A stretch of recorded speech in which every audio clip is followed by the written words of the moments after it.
Hey everybody, Jamie Trull here. I am a CPA and profit strategist and financial literacy coach. I focus on helping business owners and self-employed individuals really understand their finances and use them to make and keep more money.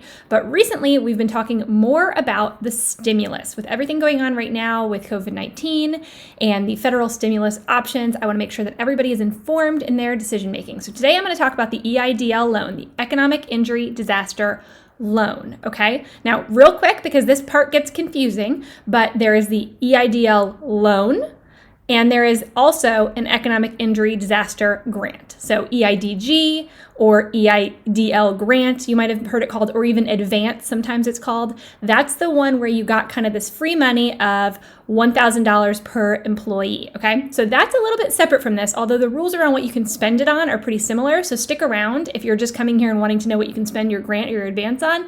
It's a pretty similar idea. So you can stick around and I'll go over those rules here in just a little bit. But first I want to give an overview of the loan itself, if you accept the loan. So that means you were probably invited to the portal, you got an email that told you, hey, log into this portal, and it gave you an amount. And that amount really ranges. It could have been a small amount. A lot of people are getting large amounts, and they're really wondering, what in the world do I do? So I want to give you guys a couple of considerations around the loan itself and what some of the rules are, and also what you can use it on, because I think that's the question that keeps coming up. Because the rules around the PPP loan have been so prescriptive, the question is, what can I spend EIDL on? So real quick, let's just do a little bit of a background on the Economic Injury Disaster Loan to begin with. What this really is, this is a program that typically exists. This was not something that was created by this COVID-19 or by the CARES Act. The economic injury disaster loans have existed for a long time. They have been used for things like natural disasters, tornadoes, hurricanes, floods, right? If you're a business that's been affected by one of those, you can usually get an economic injury disaster loan to help you economically when you're going through that rebuild. So what they did was they kind of repurposed that. And they said, well, the whole US is essentially a disaster area right now for the first time ever due to COVID-19. And therefore they opened up applications to everyone. And they added in the CARES Act, that did add that advance. So the advance or the grant was added in the CARES Act, but the loan itself has typically been something that's been offered. So let's talk about, if you got that invite and you're wondering, do I accept? Or maybe you've already accepted and you're wondering what you're supposed to do and how you're supposed to use it. Let's go through a few key things to know about the economic injury disaster loan. First, it is a loan. So I think because of all the stimulus things out there, a lot of people are getting confused as to what's forgivable, what's not forgivable. The loan itself, if you log into the portal and you're given a loan amount to accept, you can change that loan amount. You can make it smaller, but it basically tells you what the max is that you have been approved for. And the way they've calculated that seems a little bit random. It's based off of your revenue minus cost of goods sold that you put into the application that you did. But you can go in there and change it. You can make it smaller, but you can't make it any bigger. So what that loan really is for emergency working capital. And a lot of people are like, what in the world does that mean, right? So emergency working capital, and we're going to jump here into the contract here in a minute and look at what it actually says. But emergency working capital is essentially things you can't pay for that you normally would, normal operating costs in your business that you cannot pay for now because of this disaster, okay? So let's jump on into the contract itself, because there are a few things that I want to show you. Really, really importantly though, before we get into this, I am a CPA. I am #not a lawyer. Okay, so that's really important to keep in mind. I cannot necessarily try to interpret this from a legal perspective, but I can tell you as a CPA reading it what this means to me. Okay, so firstly, you're going to have the general term is your payment, your interest. Make sure you're paying attention to that. The payment terms, the first year is deferred on the payment, but you do accrue interest during that time period. So it's not like the whole thing is you're accruing interest. You just don't have to start paying it down for a year. There are no prepayment penalties, so you can pay it whenever you want to. If you get 6 months down the road and decide, you know what, I don't actually need this, I'm going to go ahead and pay this back. That is completely fine to do. You'll have a little bit of accrued interest for that 6 month period, but no prepayment penalties otherwise. You'll also notice there's a whole section here on collateral, okay? If your loan is for $25,000 or less, there's zero collateral that is required. So that is where, if you're trying to decide, if you got a loan offer for maybe $30,000 and you're trying to decide, do I take the whole thing? What do I do? I recommend, if you don't think you're going to need all of that, that going 25 and under will simplify things a little bit. It'll also save you $100 in a fee that they charge you if you have an over $25,000 loan. And there will be no collateral required to be taken. Now, what does collateral mean? And a lot of people have asked this question. Well, here's the thing. Is that my house? Is that my car? Are they going to come after my stuff? So under 200,000, which pretty much everybody's getting a loan offer under 200,000 because now the new max is 150,000 as of recently. So because of that, under 200,000 is no personal guarantee required. So what does that mean? It means you are not personally guaranteeing to kind of step in for your business and pay that if your business can't pay it. Okay, so it gets a little bit more complicated, obviously, in situations where you're maybe self-employed and you don't have kind of that separate business entity from you personally. But overall, your personal assets should not be at risk. Okay, when it talks about collateral, it's talking about business assets. It's talking about things that would show up on a balance sheet if you had one, right? If you have machinery and equipment, if you have a building that you own that you are doing your business out of, right? Those types of things are going to be business collateral. If you have a car in the name of your business, okay? So those are the things that you'd be putting up for collateral. They don't seem to be asking for a list of those things, but the assumption is that, hey, if you're getting a loan over 25K, you are securing it with that business collateral if you have any. If you don't have any, it doesn't mean they're going to turn you down. They can't legally turn you down, but it does mean that that collateral is essentially theirs. If you were to ever default on your loan, they could lay claim to that collateral. Okay, so let's jump to the next page real quick, and I'm going to go over a couple of other things over there. Okay, so now we're looking at the next page of the kind of standard contract agreement that you sign when you get EIDL. And you'll notice, again, talking about collateral at first, then it goes into use of loan proceeds. What can you use it for? So I'm going to talk a little bit more about that towards the end, but you'll see here it talks about using working capital to alleviate economic injury, yada, yada, yada. Doesn't really give you a whole heck of a lot of detail, but we're going to go and dig into that and the other sources that we have for information there here in a minute, but I'm going to finish going through this contract first. Then you're going to get a requirements for the use of loan proceeds and receipts. This is going to talk about all the stuff you need to keep, right? There's a lot of stuff you need to keep. You need to keep itemized receipts. You need to keep good records of what you're spending this money on so that if you are ever asked, you have that to provide. Now, importantly, right, this is not a loan that you're applying for forgiveness. This is not like the PPP loan where you actually have to go and do an application for forgiveness because you're not forgiven for this loan. This is a loan. So because of that, ultimately, you don't know if and when you're going to be called on to provide this documentation. So you really need to make sure that you are keeping it just in case. You may never be asked for it, or you may be. But you want to be able to say, here's what I use this for in case there is ever a question, okay? And then similarly, you're only supposed to purchase American-made equipment if you can, right? That means basically with the loan proceeds themselves. You can still purchase non-American made equipment, but that would have to be generally done with other proceeds. That wouldn't be like an official use of your EIDL. So in a lot of these cases, when we go to talk about the use of loan proceeds, right? Remember that cash is fungible. Remember that you might have cash coming in from your business and you've got cash from this EIDL. It doesn't mean you can't do those things. It doesn't mean you can't spend money on certain things. It just means you wouldn't do it with the EIDL funds. That wouldn't be what you list as the official usage of your EIDL funds. So that's really, really important. Okay, so in the middle of this page, you're gonna see this giant duty to maintain hazard insurance. What the heck does that mean, right? So remember we talked about collateral, those business assets you're putting up as collateral. If you have any of those assets, you may need to get hazard insurance for those assets. This is not going to apply if you don't have any business assets you're putting up for collateral, right? Or if you're self-employed and you don't have any business assets at all, that's not really gonna apply to you. There's nothing that you would get hazard insurance for.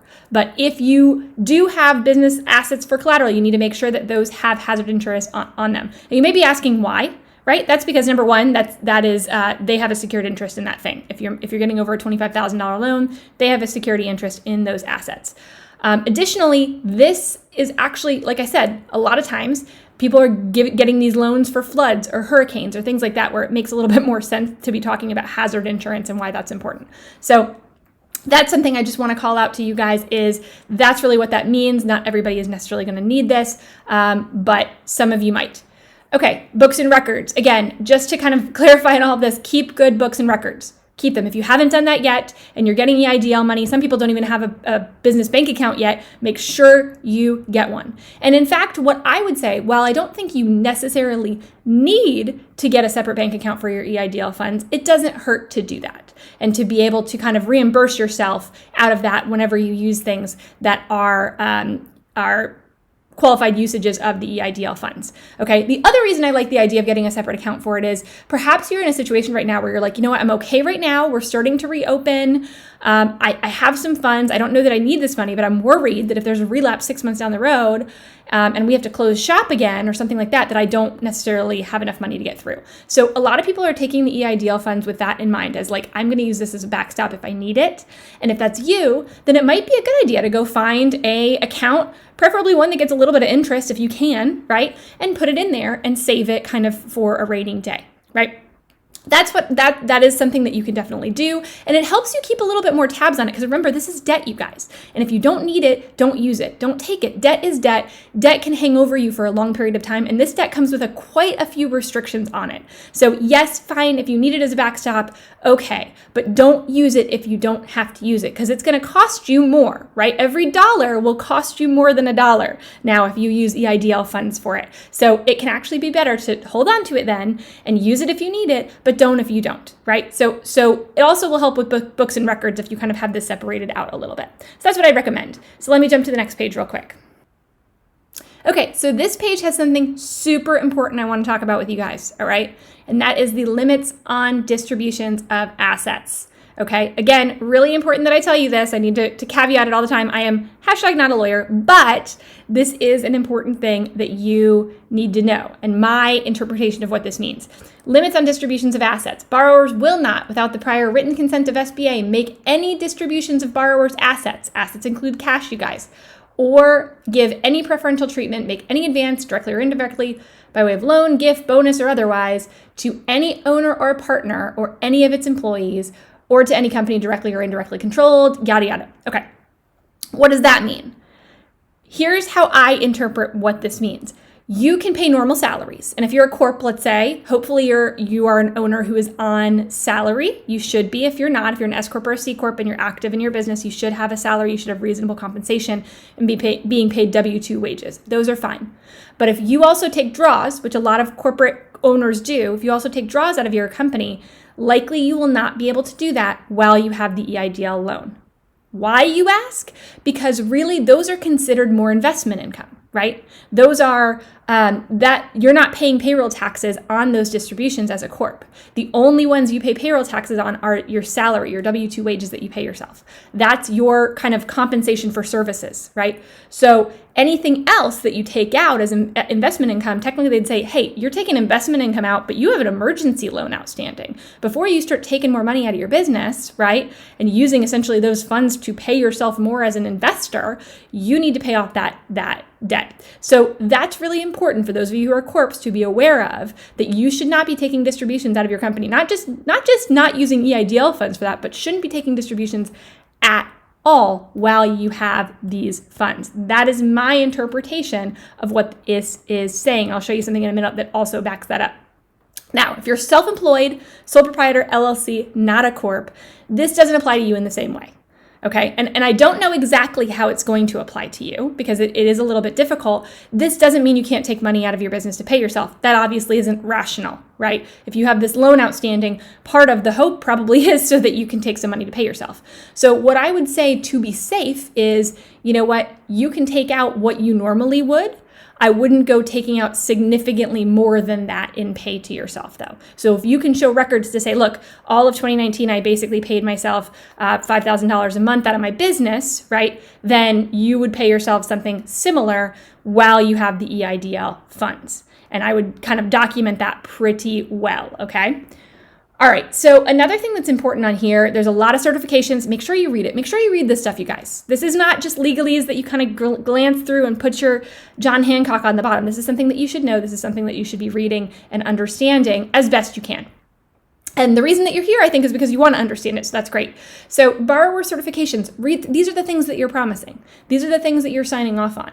So these are the things that if you lie, they can come after you for fraud or misappropriation of assets or something like that. So that's something to be really, really aware of. So if we look at number one, though, is a little bit kind of silly, I feel like, in the current standpoint, right? That borrower certifies that there has been no substantial adverse changes in the borrower's financial condition since the date of the application for this loan. Most of you guys cannot say yes to that. So this, I think, was kind of carried on from older documents for the EIDL, right? This one, it's understood that COVID-19, since you applied, you probably have suffered more injury. That will not disqualify you from this. So just be aware of that. That is something that's known, that's kind of carried over. But essentially a lot of this is that you're not going to use this incorrectly, that everything you've put on the application is true, things like that. So those are the important things to make sure that you're reading through. Now, on here, the fourth one says no claim or application for any other compensation for disaster loans has been submitted or requested of any source. So a lot of people are wondering, what does that mean for PPP? PPP is kind of a different thing. You're essentially not getting PPP to use in the same way that you're getting EIDL. So you would have to disclose it, and you probably would have to refinance your EIDL if you were getting PPP for the exact same expenses, right? So like payroll during that 8-week period. You can't use EIDL for that. But as long as you document, I'm not using this for the same purpose. I'm using my EIDL for more general operating costs over, 6 months from the time frame after my PPP runs out, that kind of thing, you would be fine. So you don't have to notify specifically on that. But if there is anything else that comes up, you would have to notify the SBA. Okay, so this page just has a little bit more legalese. It basically just says, hey, by the way, make sure that you are using this the right way, and we can come after you if we don't. And then down on disbursements of the loan, this is really talking about if they were to give it to you in chunks, right? If you got a little bit now and then you drew down more later. It seems like with the way that it's working with COVID-19 is they're just giving the whole thing up front. So I have not seen that change. It looks like they are just going to give you one lump sum. It's not going to be a disbursement, so you can probably disregard this language for the most part.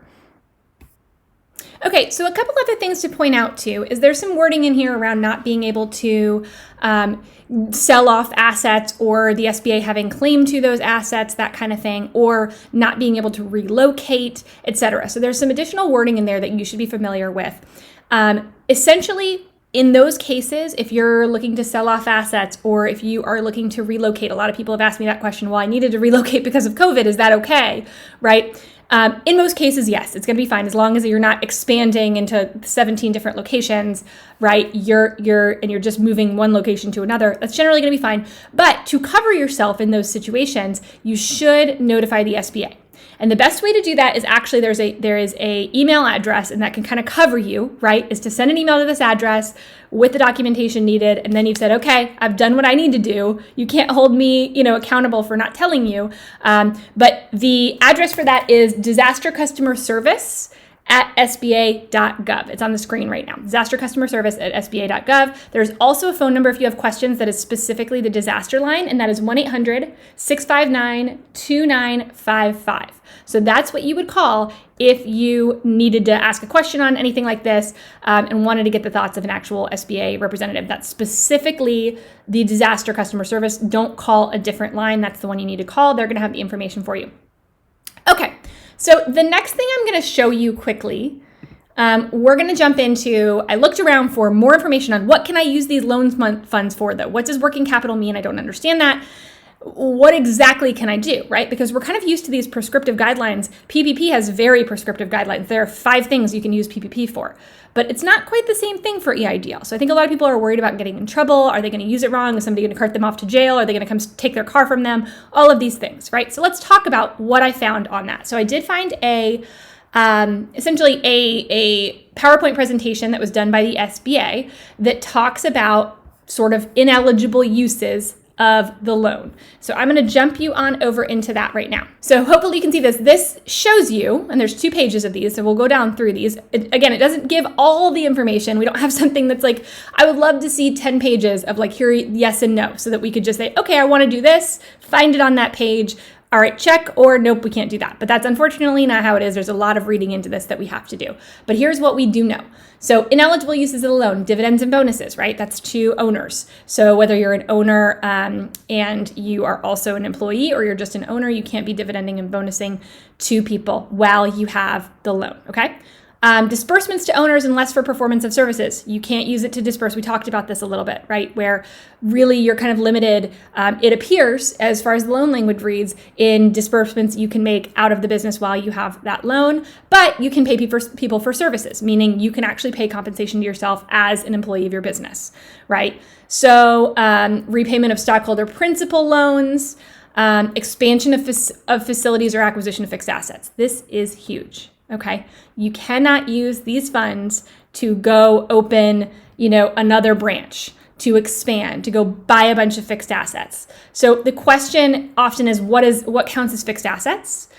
Well, that really means, larger things probably, right? Smaller things, if you're buying a microphone, right, that's probably fine. But things that are bigger that would go on your balance sheet, more than likely, things that you might be depreciating on your tax return, so you could take a look and see. But these would be kind of bigger machinery and equipment, things like that for your business. Usually, what I would say, so for tax return purposes, usually if it's under $2,000, it's considered de minimis and you can expense it right away. In my mind, it would make sense to put a similar $2,000 cap on this to say, look, if I'm expensing it in my financial statements on my tax return, then this doesn't count as a fixed asset for EIDL, that it's small. If it's over $2,000, you probably potentially might be putting it on your balance sheet, depreciating it. That's a fixed asset, okay? So that's important to be aware of. An expansion of facilities. And I don't know, if you were to say, okay, well, I'm not using EIDL money for that, but if you're expanding anyway, I could see them coming in and being like, hey, I know you said that that's not what you're using this EIDL money for, but you've opened 5 locations and you still have this money. So I think that expanding in general is probably something I would try and pay off this loan before you were to move into that, okay? Because they don't want you to use this as a source of funding for expansion. That's not the kind of loan. The SBA has other loans that can help you with that, but that's not the kind of loan this is. This is an emergency disaster loan, and we have to make sure we keep that in mind in how we are spending it. If you're spending it and you're profiting off of it ultimately, right, and you're doing better than you were before, then it's probably not the best usage of that money, and it's probably not going to fly in the long term. Okay. Repair or replacement of physical damages. So if you have physical damages, you can't replace it with this money. Refinancing long-term debt. This is really important. A lot of people said, oh my gosh, 3.75 interest. That's amazing. I have, this other debt that I have outstanding that I'm gonna refinance. I've got a 5-year other business loan that I took out that I want to pay off. You can't do that. You can pay minimum balances with it. You cannot refinance. And by refinance, that usually means just paying it off, right? Essentially, you're trading one interest rate for another. And you're saying, okay, well, I had a 6% loan. Now I'm going to pay that with my 3.75% loan. And now, voila, my loan's actually 3.75%. That is not allowed, okay? Long-term debt is typically 12 months or more. That's usually the definition of long-term debt. So that's something to keep in mind. So scrolling now to the second tab here, ineligible uses of the loan, there's more, okay? Paying down or paying off loans provided or owned by another federal agency. So you cannot, if it's another small business loan, you can't even pay minimum balances, it looks like on that. It says including regular installment payments. So you cannot use it for that, okay? Payments of any part of a direct federal debt, including SBA loans, except IRS obligations. So if you have other federal debt, unless it's IRS debt, you cannot use EIDL to pay that. Okay. Now, what that means, I'm curious to know what that means for taxes. I'm not sure that counts as direct federal debt if you're paying your quarterly taxes or something with it. That seems more like a normal working capital type of expense to me, but it's not clear here. And relocation. They will not pay. You can't use the EIDL funds to relocate. And in fact, you should be notifying them at that email address if you do decide to relocate. And then I looked at, it says other ineligible uses available online. I took a look at that. It basically was like fines for fraud, contractor malfeasance, a lot of legal language that was basically like, you can't use this to pay fines that you've incurred doing things that were wrong, right? But that's pretty much what it tells you as far as ineligible uses of the loan. So one of the questions I keep getting is, what about credit card debt? And here's the thing I'll say about credit card debt is it depends, right? It said long-term debt. We know we can't pay it for long-term debt.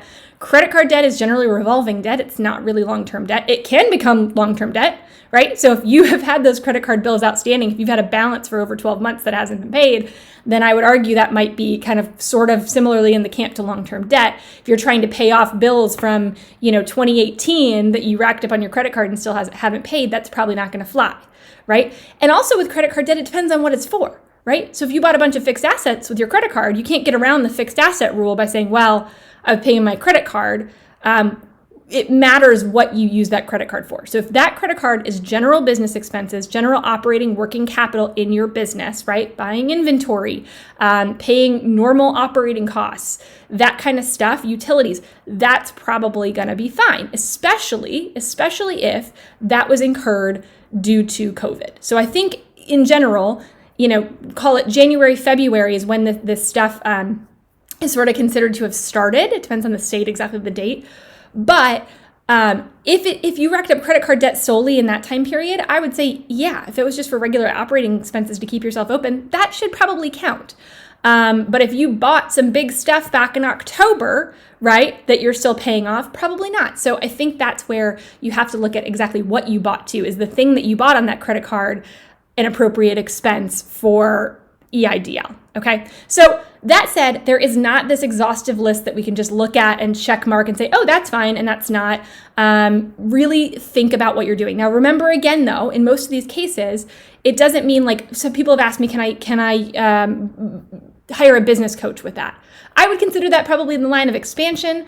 That's not really normal course of business necessarily. I could see them questioning that if you got a $10,000 business coach, right? I would say, though, it doesn't mean you can't hire that business coach. Maybe that's not the official usage of your EIDL money, right? You don't have to use EIDL over a period of time. It's not like PPP where you got 8 weeks and you got to use it all. You can use it over whatever time period you deem appropriate. So you can wait and say, you know what? No, this business coach I paid with the revenue that's coming into my business, which hopefully you have some, right? And the EIDL funds are going to operating costs. Remember, cash is fungible. So we get into a lot of this stuff. It's a matter of making sure you've documented the official uses of the EIDL and making sure that all of those fall very strictly within the rules of what you can do with it, okay? Okay, so that's really what I had to say on the EIDL. I think there's been a lot of questions. The other question I've gotten for EIDL is some of you haven't gotten the advance yet either. What I've seen happening, it seems like what has changed now recently. So today is May 22nd. So what I've seen kind of the shift recently has been that if you haven't gotten your advance to this point, once you accept your loan offer, you should get 2 deposits. If you don't, you need to call, okay? So make sure that you check for that. You should get a second deposit. That would be the advance that would be in addition to the amount that you selected, okay? Now, does that mean that if you don't say yes to the loan, if you're like, you know what, I don't need this thing, this looks a little scary, which I completely understand, right? There's a lot of fine print in here. Will you not get the advance? Probably not, okay? So depending on how much you need that advance, one strategy, now this is not an advocation of this strategy, but one strategy that may work is to lower that amount that you accepted the loan way down to as low as you can if you want to. I think it can go as far down as $1,000 or $2,000 and try to accept it. Now, once you accept, whatever number you accept, even though that's offered you, that does not guarantee you'll get it. There are still people that are being denied after they've gotten that dollar amount that's been offered to them. So that's kind of been a surprise in this, is you're not fully guaranteed just by getting to that step. You might be denied before that step. You can still be denied after that step. Either of those times, though, you should still get the advance. And if you're getting denied for the loan at any step and you never got your advance, I would call that same number, 1-800-659-2955, because you should get that advance. Now, if you already got PPP, it may not be worth the trouble to try to get the advance, because your advance does have to be subtracted off your PPP forgiveness. I've done some other videos on that, so go check that out. But ultimately, if you are really could use that money from that advance, then I would call. But you could take that money down as low as you want to and accept it, get the money and get the advance. And if you wanted to, pay it down right away. And it seems like the place that you actually will pay it down, you will look for instructions in what you get through the portal, but pay.gov looks to be where you actually would go in, and if you wanted to pay down a part or all of your EIDL loan, you could do it there. So if you watch this and you're like, oh my gosh, I don't even know what I signed up for, right? Then you can go to pay.gov, check that out. You should be able to pay it off in part or in full if you don't want to be incurring that interest, if you don't want to have this loan. Remember, y'all, it's a loan. It's debt. Debt can really saddle you. And so if you can get by without drawing on it, maybe take it, maybe put it in a separate account if you're really worried about it, and to have that backstop, it's a million times better than drawing credit card debt because of this, because credit card debt is so much more from an interest rate perspective, okay? but don't use it if you don't need to, and be so judicious, because remember, $1 of debt is not $1. $1 of debt is $1 plus interest, which really can grow over a period of time. Sometimes it even becomes $2, right? So depending on the amount of the loan you got. So just make sure that you're going into this eyes wide open and you're not going into debt when you don't need to. Okay. If you have more questions, I have a whole Facebook group where we're talking about all these things. I'm answering all of your questions all day long. So go to Financial Literacy for Women Business Owners. The link is up on the page right here, and I will be over there. I'm constantly giving you guys advice over there. Make sure you subscribe to this channel so that you can see more videos, because I'm updating constantly as things change, which they do almost daily these days. So make sure that you're keeping tabs, and I hope to see you at all of those places. Bye-bye.